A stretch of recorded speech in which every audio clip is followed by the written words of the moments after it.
নমস্কার বন্ধুরা, তেল ঝাল মশলার ইনপুটে নূপুর আমি।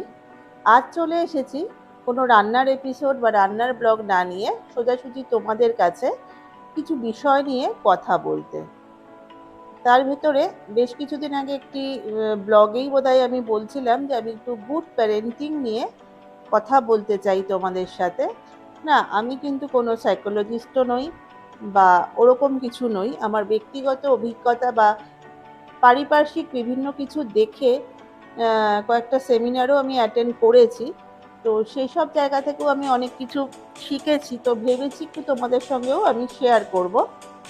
আরও একটা বিষয় আজকাল ভীষণভাবে যেটা আমি দেখতে পাচ্ছি ফেসবুকে আসছে, আমারও আসছে, নিশ্চয়ই তোমাদের কাছেও আসছে, যে বলা হচ্ছে আমাদের মহিলাদের নাকি 40 ইয়ার্স এজ হয়ে গেলে একটু সবকিছু থেকে বেরিয়ে আসতে, মানে তারপর নাকি একটু কম করে সংসারটা নিয়ে ভাবতে, কম করে সবকিছু নিয়ে ভাবতে। আমিও কিন্তু ওই ভিডিওটার মতো একেবারেই সহমত, কোনো বিরূপ কিছু বলার জন্য আমি আসিনি আমার ইউটিউব চ্যানেল থেকে।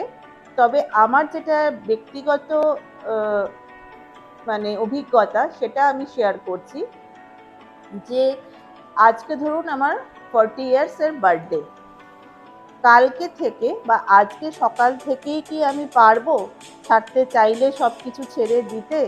সেটা কিন্তু সম্ভব নয়। সেটা করতে গেলে কিন্তু একটা মাইন্ড সেটআপের ভীষণভাবে প্রয়োজনীয়তা আছে। আমাকে আগে ভেতর থেকে কিন্তু কিছুটা তৈরি হতে হবে এইটার জন্য, না যে আমি একটু কম ভাববো, একটু নিজের জন্য ভাববো, একটু নিজেকে সময় দেব। এগুলো একটুখানি কিন্তু আমাদের ভাবার বিষয়, নিশ্চয়ই ভাবার বিষয়। কারণ বিশেষত যারা হোম মেকার, আমি তাদের ক্ষেত্রে বলবো, তাদেরকে না একদমই ছোট করে দেখাটা কিন্তু উচিত নয়। তারা কিন্তু ঘর বাইরে আমরা যারা প্রত্যেকে বেরোচ্ছি, আমাদের প্রত্যেকের সবটা কিন্তু তারা খুব সুন্দরভাবে ম্যানেজ করেন। তো যাই হোক, তো ওয়ার্কিংই হোক কিংবা হোম মেকারই হন না কেন, আমার যেটা ব্যক্তিগত, যখন ধরুন আপনার ঘরের সন্তান একটু বড় হচ্ছে, টিন এজ হচ্ছে, তাকে ছোট থেকে তো আমি বলেইছি আমার এর আগে ব্লগে যে সেলফ ইন্ডিপেন্ডেন্ট হতে শেখান, নিজের প্লেটটা কিচেনে রাখতে বলুন, এরকম তো বিভিন্ন কথা আগেও আমি আপনাদের সঙ্গে শেয়ার করেছি। তবে এই 40 ইয়ার্স বলে নয়, আমার মনে হয় প্রত্যেক মহিলারই উচিত নিজেকে একটুখানি নিজের জন্য অ্যাটলিস্ট 15 মিনিটস টাইমটা রাখার, যে সময়টা তার একান্ত ব্যক্তিগত। সেটা গান শোনা হোক, গল্পের বই পড়া হোক, গার্ডেনিং হোক, কি ব্যালকনিতে বসে স্রেফ চা বা কফি খাওয়াই হোক না কেন। তো যাই হোক, এরকম ভাবেই আমি মানে আমার বক্তব্য আর কি এটা।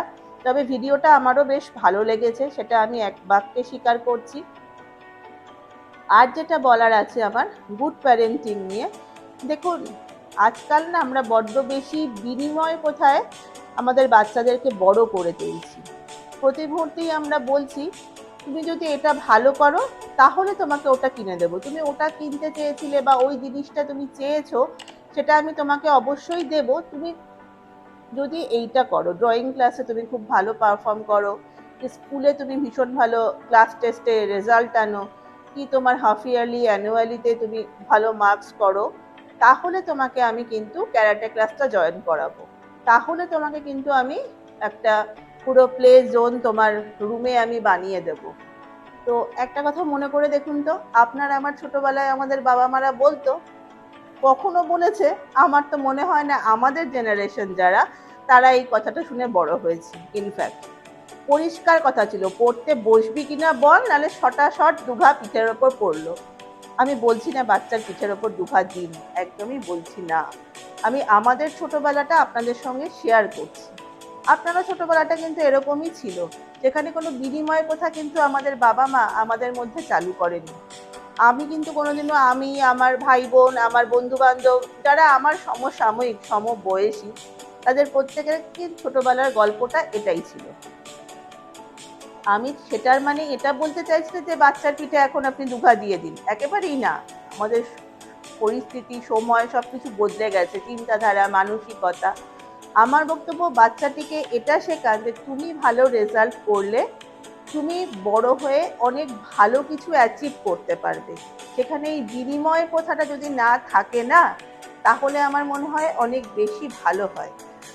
আহ, আমার ব্যক্তিগতভাবে মনে হয় আমি কিন্তু আমার ঘরে সেম রুলসই মানে করে এসেছি। হ্যাঁ, দুঘা পিঠের ওপর দিইনি ঠিকই, আবার ওদের সাথে বন্ডিংটাও এমনভাবে তৈরি করেছি যে ইয়ার্কির ছলেই হয়তো পিঠে দুটো থাপ্পড় দিলাম, তবে রে দেখাচ্ছি মজা, মোটে মা বলে যে মানছিসই না।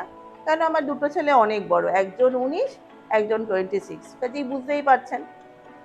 তো খুব ভালো একটা বন্ধুত্বপূর্ণ সম্পর্ক রাখা উচিত, বন্ধুর মতো। বন্ধু কিন্তু কখনোই আমি হয়ে উঠতে পারবো না, কারণ না আমি তার সমবয়সী, না আমি তার মতো সেম কিছু করতে পারছি। কিন্তু একটা ট্রান্সপারেন্সি যদি থাকে বাচ্চাদের সঙ্গে বাবা মায়ের বোধ, তাহলে কিন্তু সেটা খুব কনস্ট্রাকটিভ হয়, খুব কনস্ট্রাকটিভ ওয়েতে কিন্তু তাহলে আমরা এগোতে পারি। তো আমার মনে হয় এভাবে একটু চেষ্টা করে দেখা যাক।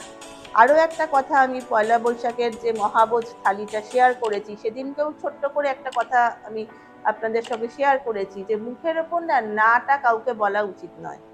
বাচ্চা হোক, সমবয়সী হোক, আপনার লাইফ পার্টনার হোক, আপনার কলিগস, আপনার বাড়িতে সিনিয়র সিটিজেন বাবা মা আছেন কি শ্বশুর শাশুড়ি আছেন, মুখের ওপর ওটা হবে না, ওটা করো না, এটা ঠিক নাই, নাটা না ভীষণভাবে আমাদের ইগোকে হার্ট করে। তখনই মনে হয় না বলছে তো বেশ করব করব, আরো 100 বার করব, করেই ছাড়বো। এই জেদটা কিন্তু আমারও হয়, এমন না যে আমার হয় না। আমাকে যদি কেউ বলে এটা করিস না, আমি তো কেন করব না, কেন, বেশ করব করব, আমি এখনই করব, আরো বেশি করে করব। তো এটা আমাদের মানে একটা কি বলবো, একটা ইগোকে হার্ট করে আমার মনে হয়েছে। তো ওই না শব্দটা যদি ব্যবহার না করে আমরা বলি একটু এইভাবে চেষ্টা করে দেখো, একটু দেখো তো আমি এইভাবে করেছি, একটু অন্য রকম ভাবে বিষয়টা তুমি যেটা বলছো সেটাই একটু ঘুরিয়ে এভাবে করলে যদি সাকসেস পাওয়া যায়, বা আমি সাকসেস পেয়েছি, একটুখানি চেষ্টা করতে তো দোষ নেই। না শব্দটায় চেষ্টা করুন সবার ক্ষেত্রে, গুড প্যারেন্টিং এর ক্ষেত্রেই বলুন, ফ্যামিলিতে বলুন, আপনার অফিসে, স্কুলে, আপনার যে কোনো জায়গায় সারাউন্ডিংসে, গ্রুপে আপনি না শব্দটা ব্যবহার না করে একটু ভালোভাবে যদি একটু বলেন না, দেখবেন ইম্প্যাক্টটা কিন্তু অনেকটা ভালো হয়। এটা মানে আমি নিজেও শিখেছি, আমি সেদিনকে আপনাদের সঙ্গে সেটা বলেছি, এবং আমি এটা ফলো করে দেখছি কিন্তু বেশ ভালো। তাই আপনাদের সঙ্গে মাঝে মাঝে খুবই অল্প আমি গল্প করতে আসি, বা কিছু আমার ব্যক্তিগত অভিজ্ঞতা আপনাদের সঙ্গে শেয়ার করতে আসি, তো ভাবেই বলছি আর কি কথাগুলো।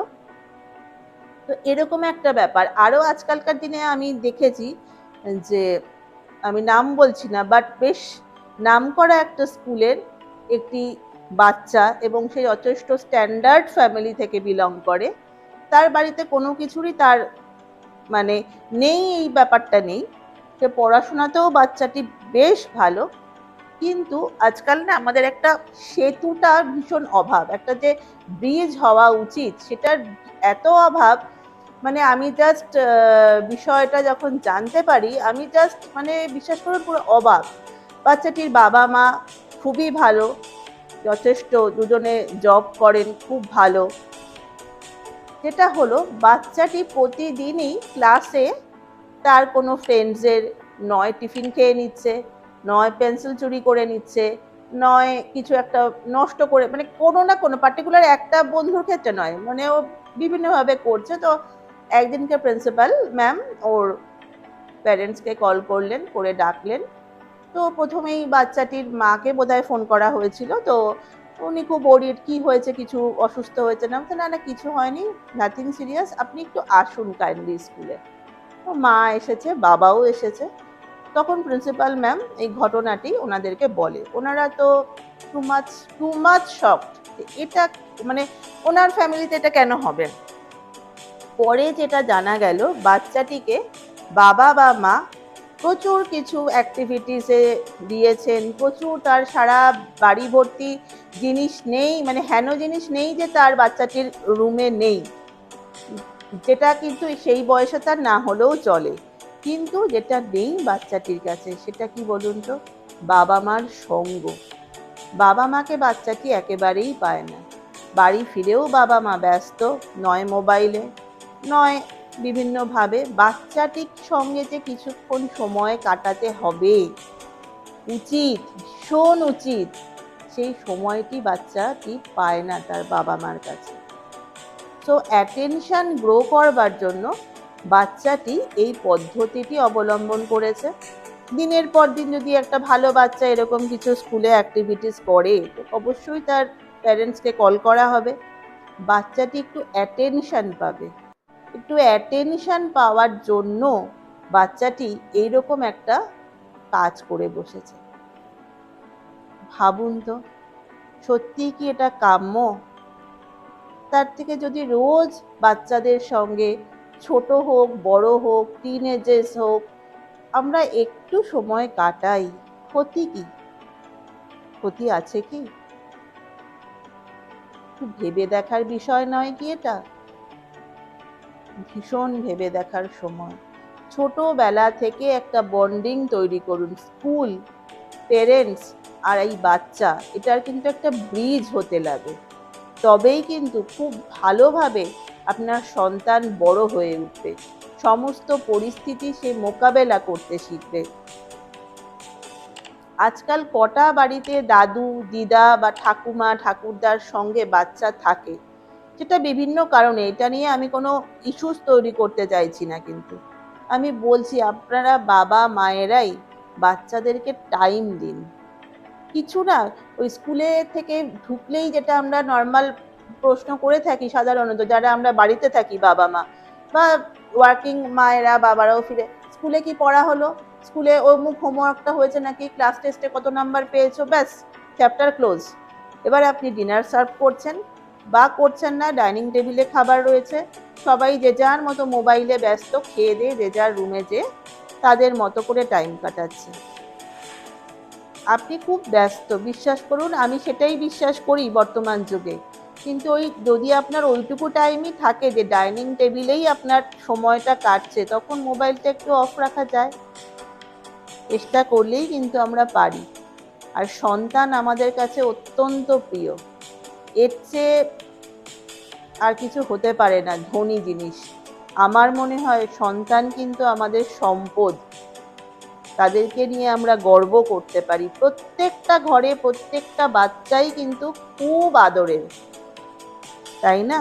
তাহলে তাকে প্রপারভাবে আমরাই কিন্তু পারি ছোট্ট ছোট্ট কয়েকটা কিছু অবলম্বন করলে, চেষ্টা করলে তাদেরকে একদম মানুষের মতো মানুষ করে তোলার। এখনো কিন্তু পৃথিবীটা এতটা খারাপ হয়ে যায়নি।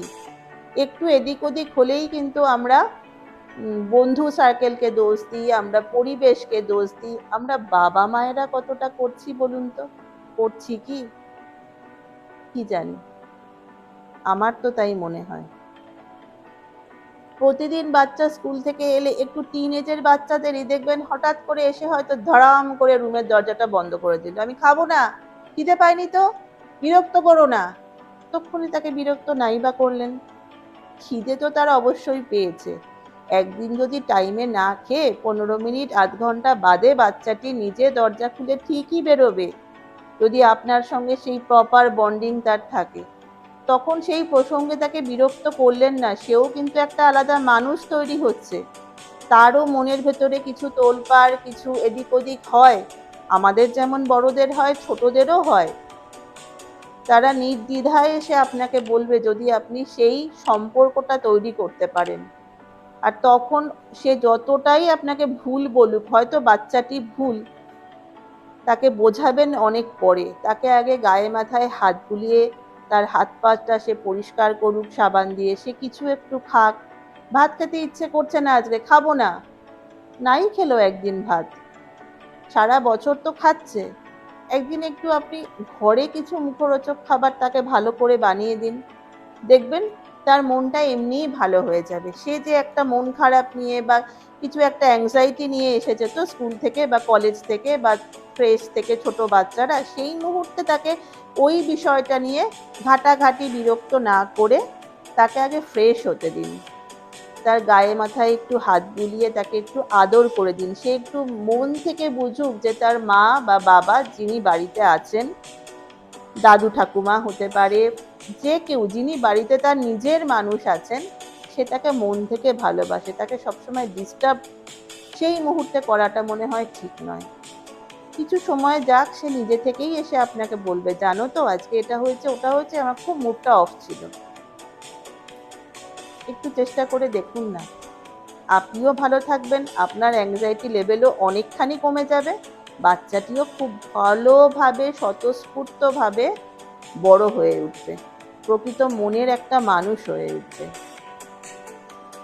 অনেক সময় আপনাদের নেব না, আগেই বলেছিলাম। তো এটুকুই বললাম আমি গুড প্যারেন্টিং নিয়ে আজকে আমার এই বক্তব্যতে। এভাবে একটু শুরু করে দেখুন, আমার মনে হয় সবাই আমরা খুব ভালো থাকবো। আর ওই আরেকটা ছোট্ট কথা বললাম, 40 বছর বয়সে যেই কিন্তু পট করে আপনি চাইলেও ছাইতে পারিবেন না। চাইলেও সেটা সম্ভব নয়, তার জন্য কিন্তু মেন্টাল সেটআপ অনেক আগে থেকে করতে হবে। একদিন আপনি রান্না করে ডাইনিং টেবিলে গুছিয়ে রেখে যান না বেরিয়ে একটু, বেশি দূরে না, একটু টুকটাক ঘোরাঘুরি করে নিজের মতো একটু সময় কাটিয়ে ফিরে আসুন। আপনার বাচ্চাটিকে বলুন না ডাইনিং টেবিলে খাবার আছে, বা আপনার বাড়িতে যারা ফ্যামিলি মেম্বার আছে একদিন নিজেরা বেড়ে নিয়ে খাক। প্রত্যেকদিন তো আপনি বেড়ে খেতে দিচ্ছেনই, একদিন যদি আপনি খাবারটা বেড়ে না দেন কিচ্ছু মহাভারত অশুদ্ধ হবে না। কাল যদি আপনি বেঁচেই না থাকেন, কে দেবে তখন খাবারটা বেড়ে? অতএব বেশি চিন্তা না করে নিজেকে ভালোবাসুন, নিজেকে ভালো রাখুন, তাহলে গোটা পরিবারও ভালো থাকবে, আপনি নিজেও থাকবেন একদম বিন্দাস, কথা দিচ্ছি। আজ এই পর্যন্তই, খুব শিগগিরই দেখা হবে আবার কোনো নতুন ব্লগে বা কোনো রেসিপিতে বা এরকম গল্প আড্ডায়। কেমন লাগে আমার গল্প আড্ডা কথাবার্তা সেটা কিন্তু আপনারা অবশ্যই আমাকে কমেন্ট সেকশানে জানাবেন। আর প্লিজ প্লিজ প্লিজ সবাই একটু সাবস্ক্রাইব করে পাশে থাকবেন, তাহলে আমার খুব ভালো লাগে আপনাদের সঙ্গে মাঝে মাঝে এরকম আড্ডা দিতে। আর আজকের এই ব্লগটায় যদি নাও পারি, খুব শিগগিরই একটা ছোট্ট রাজকন্যার বিহু ডান্স নিয়ে কিন্তু আমার একটা স্পেশাল ব্লগ থাকবে, যদিও বিহু ওভার, কালকে এখানে ভোট আমার এখানে আসামে। তো দেবদিচ্ছি করে করা হয়নি, আর বাচ্চাদের মুড অনুযায়ী চলতে আমি বড্ড ভালোবাসি, এটা হয়তো যারা আমার পরিচিত মানুষ এখানে আছেন তারা সবাই জানেন। তো সেই ছোট্ট রাজকন্যার অপূর্ব সুন্দর বিহু ডান্স থাকবে কিন্তু খুব শিগগিরই আমার চ্যানেলে, আজও থাকতে পারে এই আড্ডার সঙ্গে, বা আগামীকাল তো অবশ্যই অবশ্যই থাকবেন। সকলে ভালো থাকবেন, সুস্থ থাকবেন, আজ এই পর্যন্তই। আর প্লিজ প্লিজ প্লিজ সাবস্ক্রাইব করে আমার সঙ্গে থাকবেন। টাটা।